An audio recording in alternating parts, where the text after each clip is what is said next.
Hey there, so welcome back. For a long time, I never thought about, calling myself like an artist, and couldn't conceive of thinking of myself as an artist. I took photographs. I enjoy cameras. Not scared to admit that. I like gear, and definitely suffered and excuse me, and still suffer sometimes from gear acquisition syndrome. But I like the photography process, and there's something about it that's technical. It's intrinsic. It's just something that connects with me, and it took me I probably didn't realize it at a younger age. I never took photography classes or anything like that in high school, but I did buy my first SLR film camera, my Minolta, at a pawn shop in downtown Inglewood, California, when I moved from Michigan to California way back in the day. And but the term artist, that felt like a title that had to be conferred upon you, early in life, maybe after attending some creative institution or artistic institution, Cranbrook Institute here in Michigan, College of Creative Studies, Savannah College of Art and Design, Juilliard, right? I had a particular viewpoint of the term artist and how it was applied. But it took a while for that to change,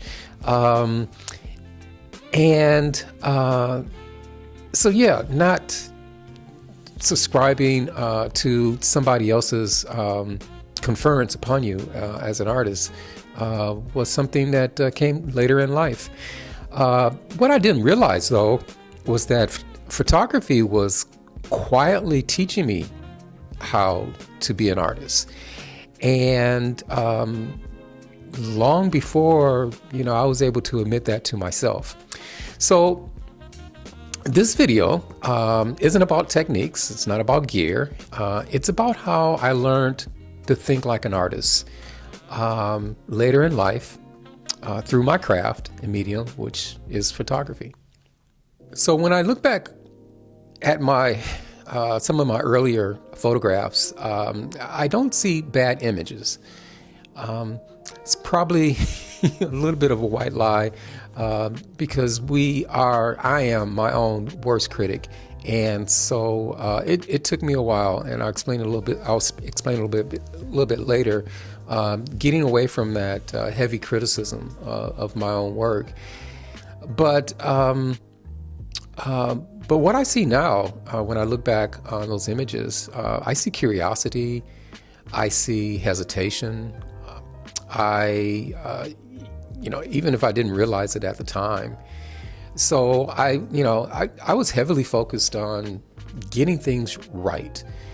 So my settings had to be right. I was focused on sharpness, exposure, all those things. When I started to learn the basics of photography, those technical issues became very, very important to me, and took over my whole, process for, probably a couple of years, if I'm, completely honest with myself. What I hadn't learned yet was how to see, how to slow down, how to notice light, emotion, and intention. Right? Those became really, really characteristics that kind of, took a while to, At some point, photography stopped being about collecting images and started being more about paying attention. I began noticing light a little bit more, a whole lot more, throughout the day. Midday sun versus evening sun, the beautiful light of what's called golden hour, that beautiful light early in the morning after the sun comes up, and that gorgeous golden light at the end of the day, but also blue hour, right? Didn't even know what blue hour was, but after the sun goes down and that golden light kind of fades, and then there's this short period of time, because light changes very, very fast in the evening, and but that little time, that little brief moment, period of time after the sun goes down, it's called blue hour. So I started noticing these things, and I think the most important thing is that with that, noticing those things before I even press the shutter button, right? And so that's when I realized something important, which was photography wasn't teaching me how to take a better photograph. Although, you get your reps in, you should get better, as with any craft, right? Whether you're a painter, musician, sculptor, the more you do, the more proficient you will become.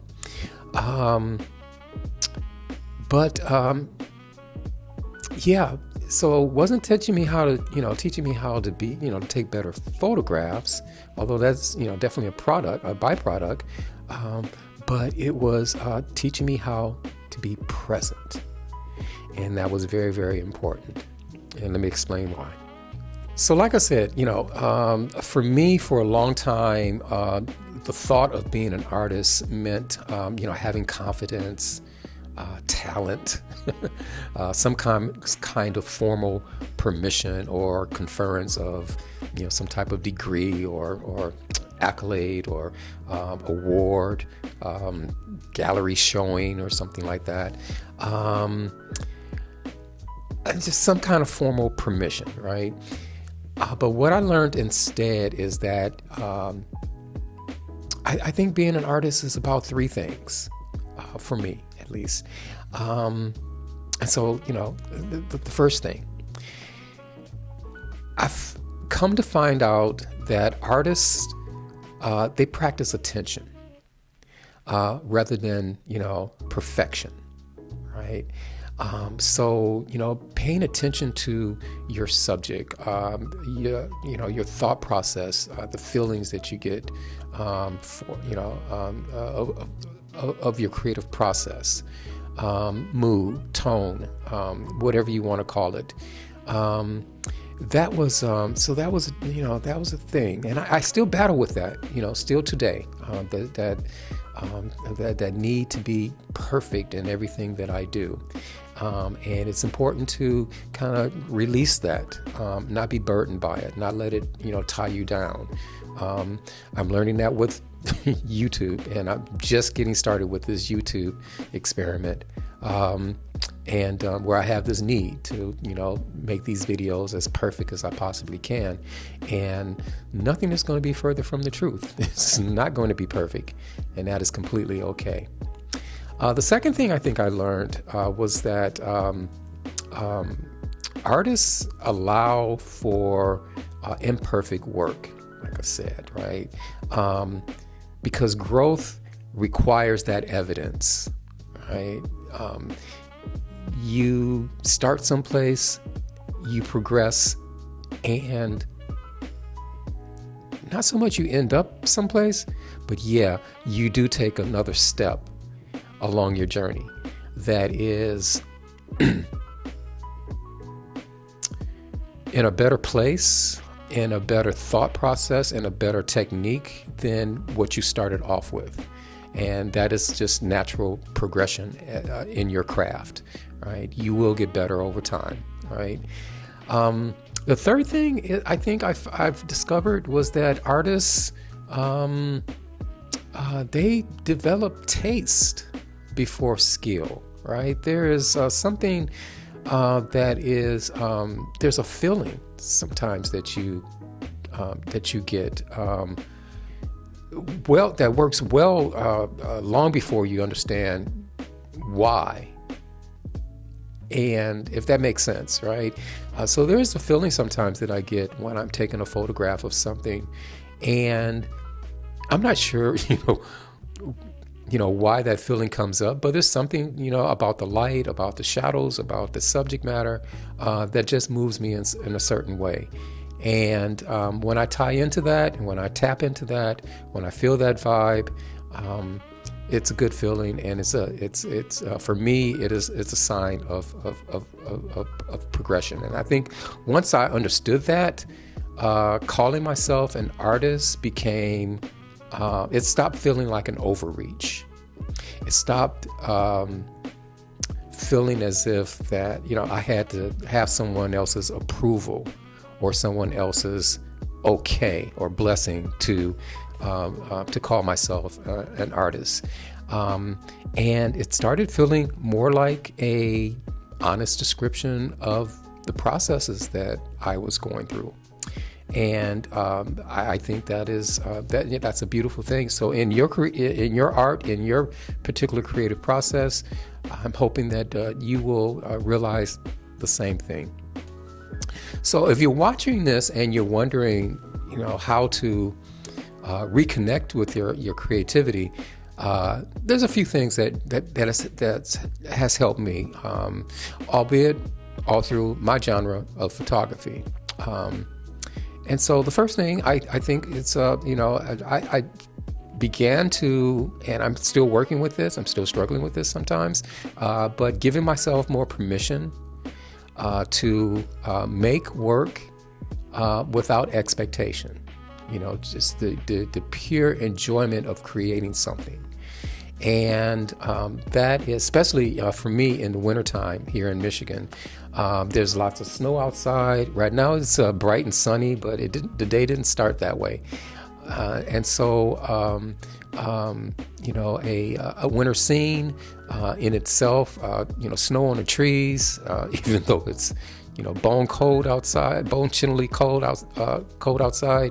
But something will move me as the sun starts to change, or the light starts to change in the day, and just snapping or taking a photograph, having something that moves me a little bit, is a great feeling to have.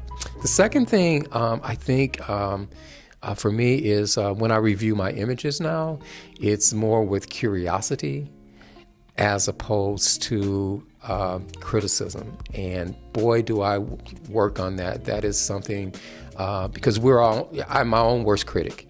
And so criticizing my images is something I am trying to let go of, and not be as so invested in that criticism, as opposed to just exploring that curiosity that has a certain amount of energy to it. Curiosity can definitely move you and take you to new places and achieve new heights that otherwise would not have been. That's not there when you're focused so much on the critique, right?